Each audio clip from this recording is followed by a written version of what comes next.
माकपाचा शेतकरी long march निघालाय। पालघरकडे हा long march निघाला। लाल वादळ पालघर जिल्हाधिकारी कार्यालयावर धडकणार आहे। माकपाच्या नेतृत्वात हजारो शेतकरी हे सहभागी झालेले आहे।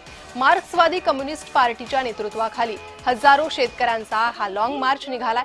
रात्रीच्या मुक्कामानंतर मनोरमहून पालघरकडे हा मार्च निघाला। मार्क्सवादी कम्युनिस्ट पार्टीच्या नेतृत्वाखाली हजारो शेतकऱ्यांचा हा लॉंग मार्च निघालेला आहे। मात्र रात्रीच्या मुक्कामानंतर आता मनोरहून पालघरकडे हा मार्च निघालेला दिसतोय। आज दिवसभरात मनोर ते पालघर हे 30 किलोमीटरचं अंतर पार करत आहे हे लाल वादळ। पालघर जिल्हाधिकारी कार्यालयावर त्यानंतर हे लाल वादळ धडकेल। जिल्हाधिकारी किंवा मंत्र्यांशिवाय कोणाशी बोलणार नाही अशी भूमिका घेत आमदार विनोद निकोले यांनी हा लॉंग मार्च पुढे सुरूच राहणार असल्याचा इशाराही दिलाय। दुसरे सगळे पाठीमागे सगळ्यांनी याचं लवकर ना हसते हसते चालायचं। आपण सुरू करा। मजुरांना किमान वेतन दिलेच पाहिजे। मजुरांना किमान वेतन दिलेच पाहिजे।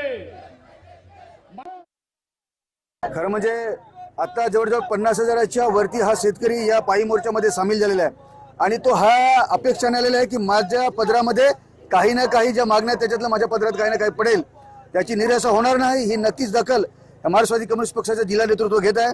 ह्या मागण्यावर सविस्तर चर्चा होऊन मागण्या जर पदरात पडल्या नाही तर पुढची भूमिका आमची असेल एकतर हात 50,000चा मोर्चा, त्याच्यामध्ये अजून 20,000 वाढवू आम्ही आणि मुंबईच्या दिशेने मंत्रालय आगेकूच करू, नाहीतर मग आम्ही रेल रोको करू। हे आमच्याकडे दोन पर्याय आहेत।